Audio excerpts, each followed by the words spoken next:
wonder if there's some setting in the event itself that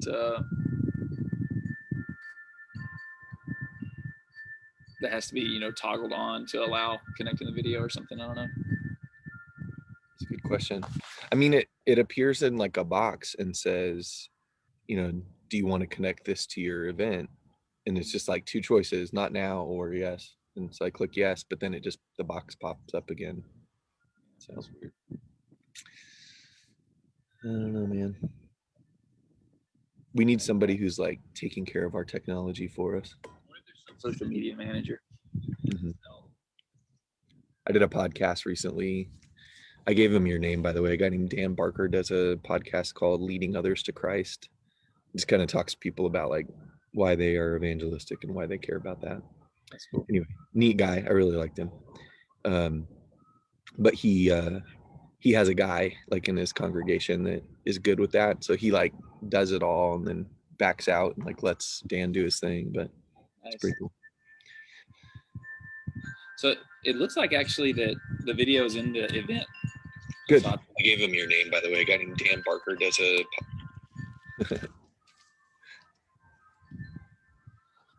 I don't. Was that through you? Yeah, that was on my end. Okay. I was just clicking on it. It looks like the video's in the event on the page. Yeah, and yes, Laura, most of the leaves are gone. There's some color still in trees around, but I don't know if everybody can see that or not. Like trees over there, kind of red and yellow. Trees over there.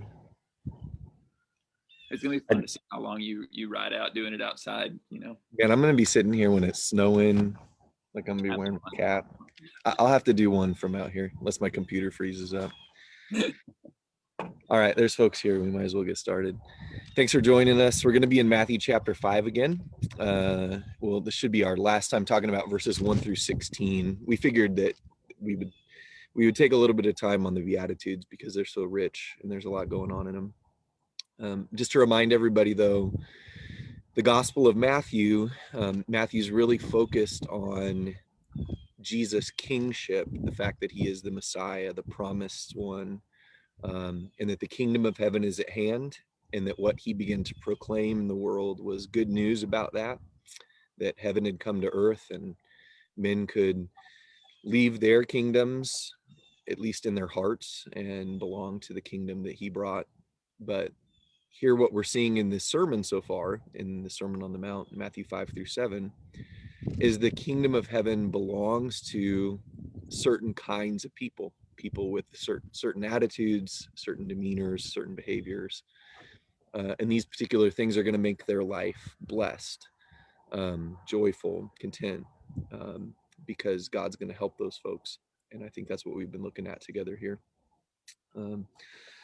So last time we talked about, really focused on verses 7 through 9. Blessed are the merciful, blessed are the pure in heart, blessed are the peacemakers. And we'll focus the rest on verses 10 through 16 today. Do you have anything you want to add before I read?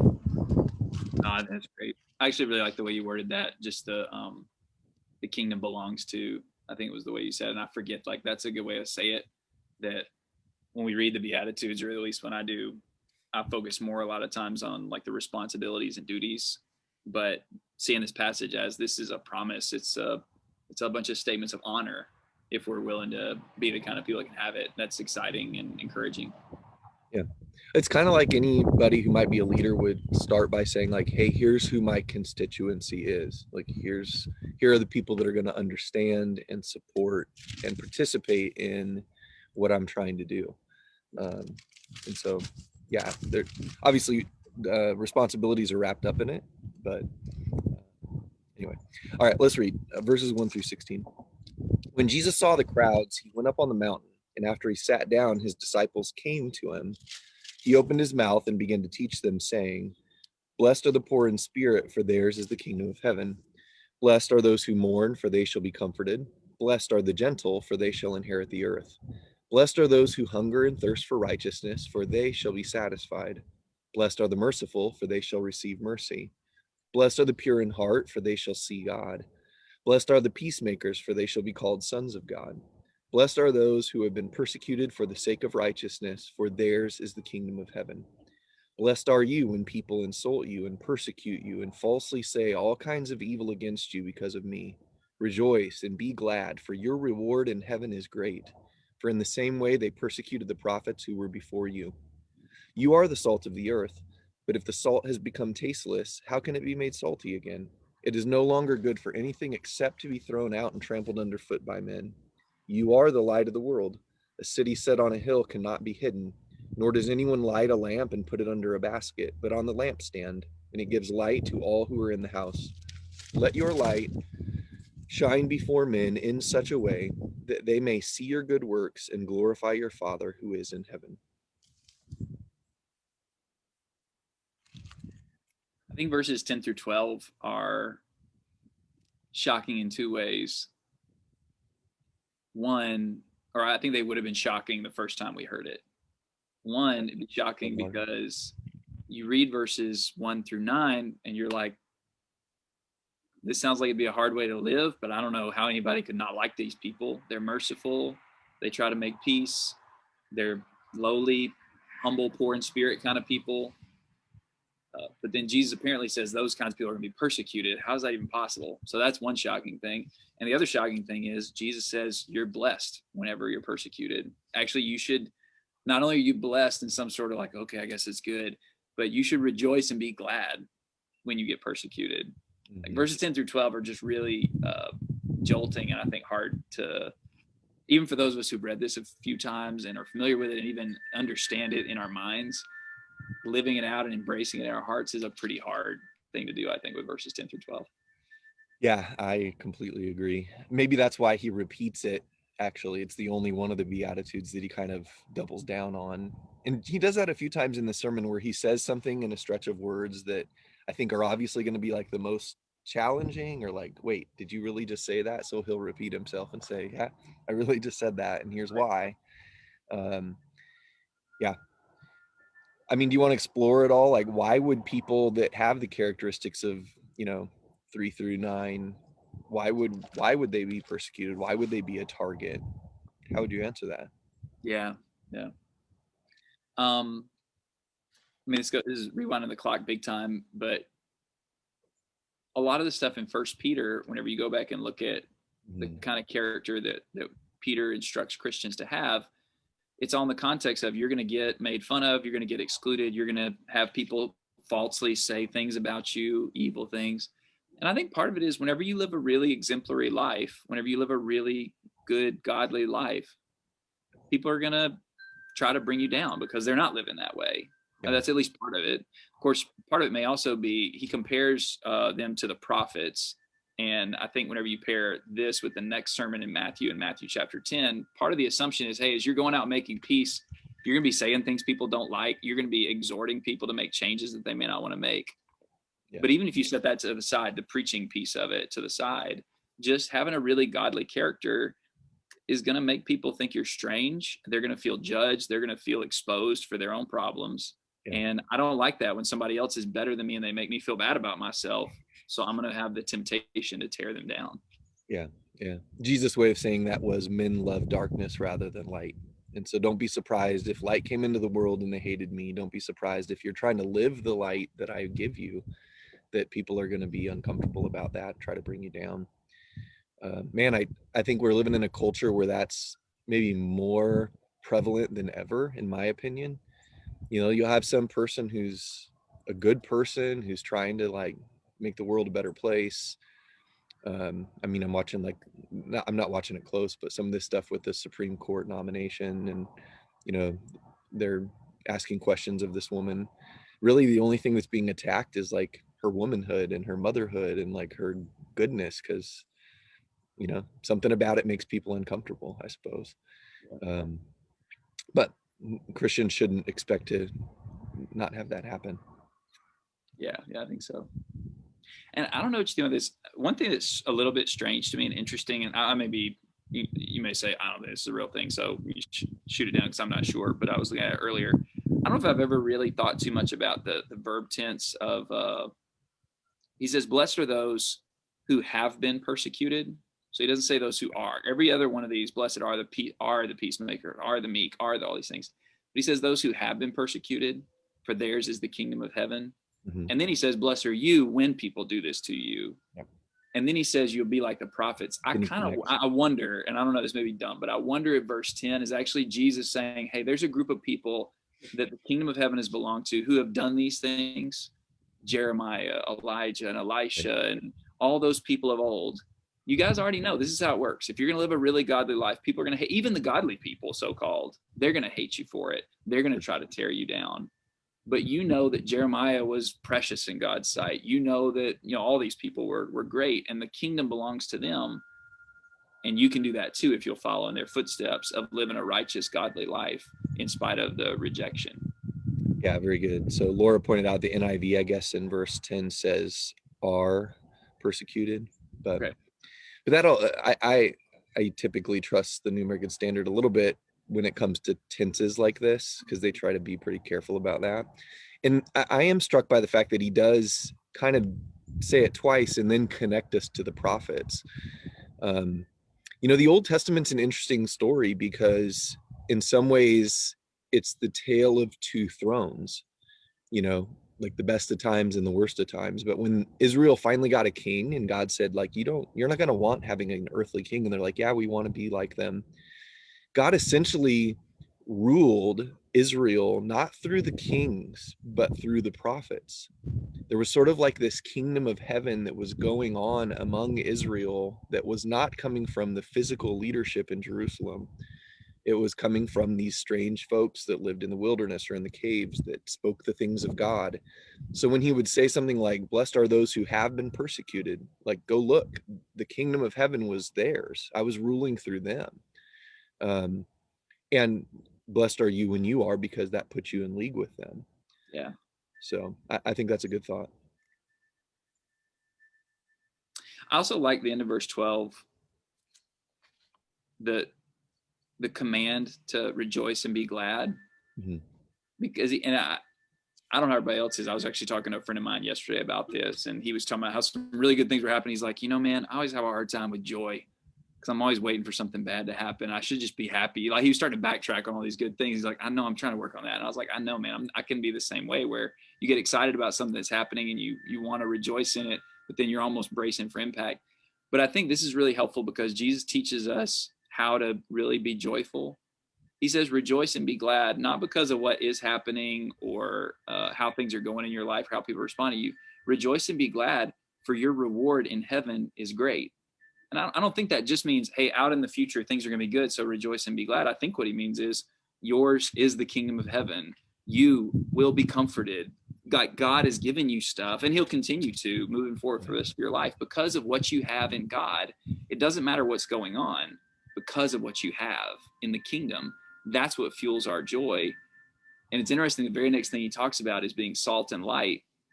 A lot of times, maybe the reason we're not as salt and light as we want to be is because we're not rejoicing in the kingdom, because we don't have that joy. So we're not able to really shine anything because people don't see anything good. When you go back to the prophets like Isaiah 31, Isaiah 60, or Jeremiah 31, there will be statements like, you will shine, you will be radiant as you shout for joy. And I think this is a great reminder of how to have joy. And if we orient our minds the right way, how we'd have joy that would really make an impact, both for us to be able to endure and also for other people. Yeah, that's absolutely right. That's good. So Sylvia and Charity both kind of made a comment here that I want to talk about a little bit. You know, when the word persecution comes up, I think it's important maybe we talk about what persecution is. Yeah. I'm seeing kind of a trend these days where if some Christian says something like Sylvia did, hey, churches are being persecuted right now, there's somebody who's going to say, you don't even know what persecution is. You know, like, come on, you don't even understand what persecution is until you have your head chopped off, or until, blah, blah, you know, and somebody will start making fun of Christians who feel persecuted. And maybe what I'd remind people that talk like that about is, when we studied First Peter, there was no evidence in First Peter that anybody had their hands laid on them yet. It was mostly what they said about people, the way they spoke about people. The word persecution means to pursue somebody, you know. So and like Charity says, if you've lived your life in a way that was godly, sometimes just the way people look at you, the way people talk about you, the way people slight you is the devil's way of getting you to not do that. And it's powerful stuff. In fact, I might even argue that sometimes subtle persecution is more effective and Satan's more effective tool than it is the overt stuff. You know, somebody walks in and points a gun and is like, hey, I'm going to kill you if you do this. It's pretty like clear, like, all right, well, I guess this is it. You know, I'm a Christian. What am I going to say? It's the more like nuanced, persistent, sort of annoying ways that people tear you down that usually gets to people. So I would just encourage Christians, if somebody's feeling the sting of persecution and you know, just people are trying to shame them, don't dismiss the fact that that's a real challenge for them by saying like, yeah, but people have had it worse. Okay, so like persecution still is real. Anyway, I appreciate those two comments. Yeah. My parents' wind chimes were going off. Your point was so strong there. I don't know if everybody Yeah. could hear it. Yeah, I told Ben that anytime we made a good point, the wind chimes were gonna like tell us that we did. And by the way, just to support what you were saying, verse 11 proves that. The words before and after persecute are insult and falsely say all kinds of evil. Right. The persecution in between, which probably means that for Jesus, he was primarily thinking about things people would say, ways people would chase you. And when you look to the ministry of Jesus, obviously, eventually they did. I mean, they tried to kill him on a couple of instances, and then, of course, they did kill him. But the great majority of the persecution in Jesus's own ministry is people criticizing him, Right. questioning his motives, saying things about him that were not true, trying to pin him down with these tricky questions, or so they thought. You know, like that was the persecution that Jesus faced, and that's what we're going to face if we follow after him. So I think verse 11 locks down what you were saying. It's a great point. Good. Do we have time to get into salt and light? Yeah, I think so. All right, let's do it. All right, go for it. Bring the light and the salt. Now, I'll say before we get into it, I used to read these as you should be the salt of the earth. You should be the light of the world. But that's not what he says. You are. He says you are. And maybe I think this is an important way to interpret this text. If we decide we're kingdom people and we confess the Lord, we are on display. We are now influential in the world, for good or for bad. I think when Jesus makes the statement here, a city set on a hill cannot be hidden in verse 14, that's a statement of fact. You can't hide a city on a hill. As soon as a Christian claims allegiance to God, people are making decisions about God because you've claimed allegiance. You're the light, you're the salt. Now, the warnings in this text are actually about, are you going to be light for good or bad? Salt for good or bad? Because once you confess, you can make a mess of this if you don't understand why you're here. So I think that's important. You know, these are statements of fact, not you should be. Yeah. But with that, there is sort of the challenge of, hey, you are this, are you doing it right? Because he says you are the salt, but if the salt has lost its flavor, then how can it be made salty again? Or, hey, you are the light, and you guys know how lights work. You're not supposed to put a basket over it. So Right. There's this, like you said, this statement of fact, but there's also the challenge or kind of the interrogation of, are you actually being the salt and the light as you are and as you are supposed to be? Because you can mess this thing up. If you don't do verses 1 through 12, then you're not going to be able to do 13 through 16.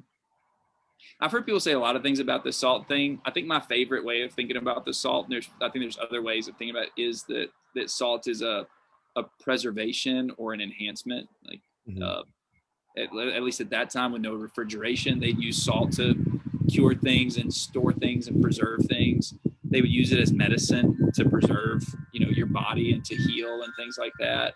I actually read one time, I think it was in a commentary, somebody listed off all the stuff that salt does, and I was like, okay, this is kind of a lot. I'm not sure that Jesus meant every single one of those things. Maybe he did, I don't know. But it was like 20 things that salt does.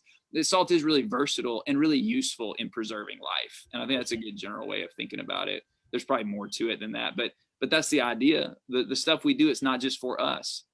Being merciful, being pure in heart, hungry and thirsting for righteousness, the kind of character we live, it is for us in a way, and it's certainly for God. But it's also to preserve others, to benefit others, to bless others. Yeah, no, that's exactly right. And with all those what does salt do? It's an antiseptic. It can, it can clean things up. Like, why did God put Christians in the world? I've said this in sermons about what the church is. The universal church is God's gift to the world and to himself. But like, he put people in the world to make it better, to preserve it. Imagine how bitter the world would taste if God looked down and didn't see anybody who is trying to hunger and thirst for righteousness or be who they should. But that also makes the warning really important. If the salt loses its flavor, if I'm a Christian who claims to be a Christian but then doesn't live the life I'm supposed to in my hypocrisy, Jesus then says, you're good for nothing anymore. Back then, if you had salt that lost its saltiness, like if it stopped flavoring, if it stopped preserving your meat, like the salt ran out of the salt block you got from the Dead Sea, now you had a problem. It's not doing what it's supposed to do, but now it's dangerous. You can't throw it in your well. You can't throw it in your yard, out in your field. It'll kill your crops. You can't even, Jesus in Luke 14 said, you can't even put it in a manure pile because the manure is going to go on the crops. It'll kill it. You're good for nothing if you claim allegiance to God and then don't live the life that he asked you to live. You're dangerous, which is maybe why God would prefer us not claim allegiance, if we're just going to be lukewarm about it or hard-hearted. So it's an important picture, important metaphor, high calling. Yeah. And it calls us in the city and light thing kind of is the same thing. So maybe it's a transition point into the other metaphor Jesus uses, but you got to really be different. Like salt imposes itself on whatever the thing is that it's impacting. It can't be polluted. It can't be corrupted by other elements, or else it loses all of its effectiveness. And a lot of the rest of this Sermon on the Mount, Jesus is going to talk about, hey, listen, people in the world are worried about money in this way. You're not supposed to do like that. You seek the kingdom. And you know what? When they worship, this is how they do, but you don't do that. You pray in this way. And he's going to make all these little statements to help us see, like, don't be polluted by the world. Don't let that come in, and otherwise you'll lose all your effectiveness. And then what good are you? It's just worthless, like you're saying. And the same thing goes for as a city on a hill. You're elevated. You're different. I mean, it's different than all the places around. Being a light in the darkness means you're kind of imposing a different force into the presence of all the other stuff. We've got to remember that this is really a call to holiness, verses 13 through 16. And I mean, arguably all of this has been, we got to be different. I really like one time, and it's a simple little phrase, but every time I read this section, I always think about it. I heard somebody say, I don't remember who it was, but they said different people make a difference. And that's just a simple way of thinking about it. And the idea being, if you're not different, you're not going to make a difference in your own life or in the lives of others, and certainly not for God's purposes in the world. Different people make a difference, and we got to be willing to do that for the Lord. I like that. That's good. So Laura was prompting me to tell them about the use of salt to ruin the land. She must have heard me preach on this section before, but one of the Old Testament images, not even an image, historically, if a king went and conquered somebody's land, before they would return back to their own land, one of the things they would do in the enemy's fields is salt their fields so they couldn't grow their crops. If you think about that for a minute, when Jesus says, hey, you're the salt of the earth, it's like Jesus comes down from heaven to get into Satan's territory. And we studied in 1 John, he came to destroy the works of the devil. But maybe one idea is he left us behind to salt his fields. He left us behind to continue to destroy those works and to not let him grow the things he once grew before. I don't know if that's what Laura had in mind, but that's another illustration of being the salt of the earth. I love that. All right, let's talk what about do you think about this light thing? Go ahead. I'll tell you, verse 16 to me is like one of the hardest verses in the Bible. When verse 16 says, let your light shine before men in such a way that they may see your good works and glorify your Father who's in heaven. It's that in such a way thing that's hard for me. How do I do my good works in a way that people see my good works and don't attribute them to me, but glorify God? How's that done? That's tricky. We're even going to talk about this when we get to chapter 6, and Jesus is going to say, beware of doing your works in front of men to be seen by them. Like this is a nuanced, difficult thing to work. I've told this story countless times. People have probably heard it if I've preached, but I remember before I preached, I worked at a capital money management firm. I decided I was leaving to go preach. Word kind of got around about that, and the last day I was there, I was on an elevator with this guy named Craig, and he said to me, "Hey man, I hear you're going to be a preacher." And I was like, "Yeah, that's right." And he said to me, he's like, "Man, I always knew you were a really good guy, but I never knew you were a Christian." And it totally broke my heart because I had tried so hard to do good works and be the right person and be a light in that place, but I didn't live a life of confession. I didn't live a life where I was speaking about God so that people connected the things I did to God. I think this is a really important thing that for Christians to think about. Some people are always talking about God, confessing God, talking about God, but living a life they shouldn't be living. That's hypocrisy, and it makes God look bad. But some Christians are sort of doing everything right, but not talking about God, and it just makes them look good. Well, that's self-promotion. And neither of those things gets the work of God done. We've got to be people who do our good works in such a way that people see our good works and glorify God. So it's an important discussion. Yeah, I think so. I think, I mean, what you just said there, I think some people might be like, well, it's a little overstatement, hardest verses in the Bible. But I think you're right because it summarizes all that, like the way we live and the way we talk. And in terms of the challenge or the importance of it, when I read this thing about the light and city, because he kind of combos those images, Mm-hmm. In Isaiah chapter 60, these images are combined. In Isaiah 60, arise and shine, for your light has come, and all this stuff.